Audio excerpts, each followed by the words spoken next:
makigsunan matag-usa nato na gitawag og interior life. Kana ganing kinabuhi nato sa pakigrelasyon sa Dios. Unya naana dinhi sa atong kinahiladman.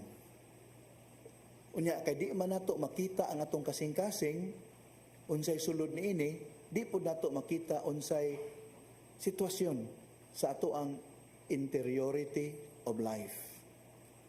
Ang pangutana, naa ba tay maobserbahan nga magsilbing indikasyon sa health sa ato ang interior life?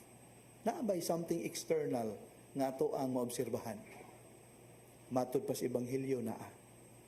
Tinuod, dili makita sa mga mata ang interior life. Apan matod pa sa Ebanghelyo, naatay maobserbahan nga magpadayag ka nato kung unsa na ang atong interior life. Kumusta na ang atong kinahiladman? Unsa man kini? Sinultihan o pamatasan. Sinultihan o pamatasan. Matud pa sa unang pagbasa, ang pulong sa tao mo'y magpadayag kung unsang matanga siya sa tao. Nagpahinomdom din ako sa panultihon sa nga tinagalog. Sabi ng matatanda, sa bibig nahuhuli ang isda. Ang tao nga puno sa gugma, katarong, kamatuuran, di gyud na siya makalitok og bakak. Di gyud na siya makalitok og lanses. Di gyud na siya makatumo-tumo.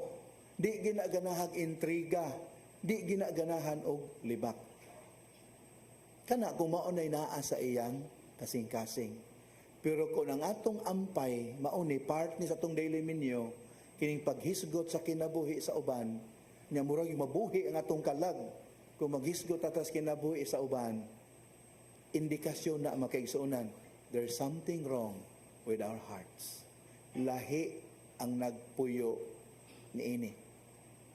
Ang atong sinultihan, bisan ka na atong habit, kanang unguarded moments ato, kanang makuyawan ta, unsay mo gawas tong baba, indikasyon na siya, unsa ang naa sa atong kasing-kasing.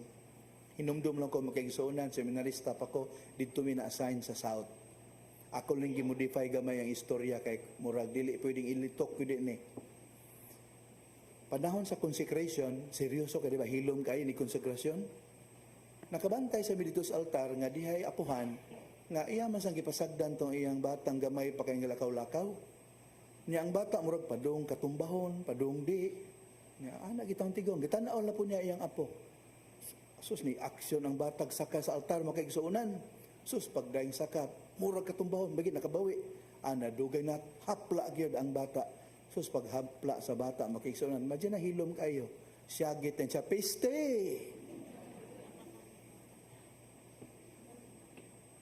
Pero di na mo yung gisyagit, ako na lang gi-revise. Somewhere in the South, kibaon mo sa litukon dito. Imagine na. Makaingon ta, force of habit. Dili. Yes, force of habit, pero dili. Nagpahipi na nga maslawom. Unsay anaa sa imong kasing-kasing. Kaya nalagi mga tao, nga imong pakuratan, ingon, "Oy Lord, have mercy." O nga nung inana mailahang isulti. Nailiti, Ginoo in taon, kaloy eh.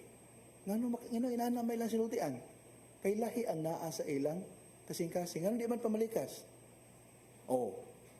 Sa ato panlahi ang kahimtang sa ilang kasing-kasing. Palihog pamalandungay makaigsuonan. James chapter 3 verses 5 to 12. Matod pa ni Santiago Apostol, magbantay ta sa tong dila. Kay ang dila peligroso. Gamay pero dakog kadaot nga mahimo. Makaigsuonan, matod pa sa ikaduhang pagbasa, ang atong mga binuhatan nagpakita kung naningkamot ba ta sa pag-alagad sa Ginoo. Sa ato pa di ay, kung sige tagreklamo, sige tagpamintaha, dali kitang muhukom sa uban. Makaingon tas tong kaugalingon, wa di ako mag-alagad sa Ginoo.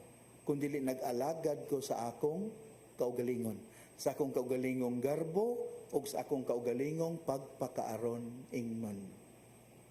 Ang atong binuhatan nagpakita kinsay atong gialagaran. Ang mga matarong nga buhat nagpakita nga atong gihimaya ang Dios. Apan ang dautan nga mga binuhatan hibaw ta kinsay atong gipahinungdan niini. Kinsa man sakto ang mahal nga yawa. Maunay atong gipahinungdan. So ang atong interior life dili makita, pero ang atong binuhatan o ang atong sinultihan, indication, sneak peek, maghatag ka natong sneak peek kung unsa ang atoang interior life. Muna makigsuonan ining santos nga misa, atong hangyoon ang Ginoo nga iyang siksikon ang atong kasing-kasing. Tabangan ta niya sa pag-usisa sa atong kaugalingon ug pagpangumusta unsay kahimtang sa atong kasing-kasing. Kay kita ra may makatubag ana. Kay pwede man kay sa gawas ang atong buhat maayo, ang atong sinultian maayo when people are watching. Pero kung kita ra together with our loved ones, sa mga tao nga suhito nato, we let down our guards. Nya ana makita kung unsa kita. So kita ray makatubag. Kumusta ang atong kasing-kasing? Unya haron malikayan ang dautan nga sinultihan ug dautan nga binuhatan atong tumanon ang tambag sa Salmo responsorio. Unsay gitambag sa Salmo nato? It is good to give thanks to the Lord. Ang pagkamapasalamaton sa Ginoo makigsuonan mao nay antidote. Kay ang tao nga mapasalamaton sa Ginoo miila nga ang Ginoo way utang niya. Siya maoy naay dakong kabubuton ngadto sa Dios. Kay bisan pa sa iyang kadautan, bisan pa sa iyang mga kakulangan, padayon ang Dios nga nagatiman kaniya. Nya kung mao ni atong disposition, thankfulness, dili na kita muhatag og igong importansya unsay kahuyangan sa uban. Kay kita mismo ma-overwhelm naman sa atong kaugalingon nga mga kakulangan. We focus on ourselves. We become strict to ourselves, but more understanding and more tolerant towards others. Kana nga grasya ang atong pangayoon niining atong panagtigom karon.